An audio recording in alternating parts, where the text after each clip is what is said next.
మళ్ళీ పెళ్లి చేసుకుంటే అబ్బో I'm not blocked. Like that. My heart is not blocked. Okay.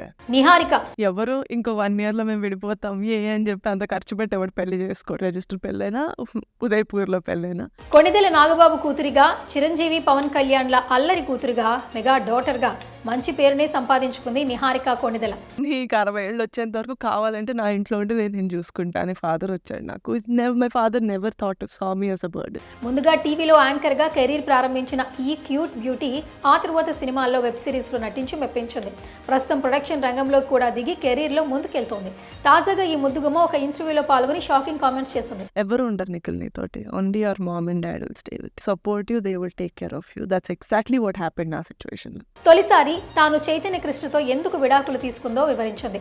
Not to trust people too easily, maybe. That was the lesson that I learned, but I always take it as a lesson. 2020 December 9వ తేదీన జొన్నలగడ్డ చైతన్యను ప్రేమించి పెళ్లి చేసుకుంది ఈ ముద్దుగుమ్మ. ఇరు కుటుంబాల సభ్యుల అంగీకారంతో అంగరంగ వైభవంగా వీరి పెళ్లి జరిగింది.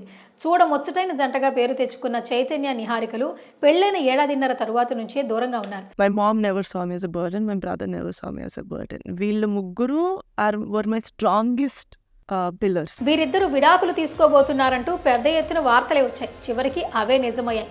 వీరిద్దరూ విడాకులు తీసుకున్నారు. ప్రస్తుతం నిహారిక తల్లిదండ్రులతో కలిసి ఉంటుంది. ఇప్పటి వరకు తన విడాకుల గురించి ఎక్కడా ప్రస్తావించని ఆమె తాజాగా పాల్గొన్న ఒక ఇంటర్వ్యూలో విడాకులు ఎందుకు తీసుకుందో చెప్పుకొచ్చింది నిహారిక.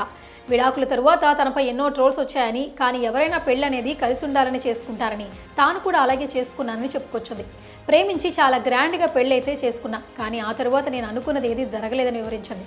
అందుకే ఆ బంధాన్ని ముగించారని క్లారిటీ ఇచ్చింది. కానీ ఆ క్రమంలో తాను చాలా బాధపడ్డానని, డిప్రెషన్లోకి వెళ్ళానని చెప్పుకొచ్చింది. తన స్నేహితులు, కుటుంబ సభ్యుల వల్లే తాను వాటి నుంచి త్వరగా బయటకు వచ్చానని స్పష్టం చేసింది.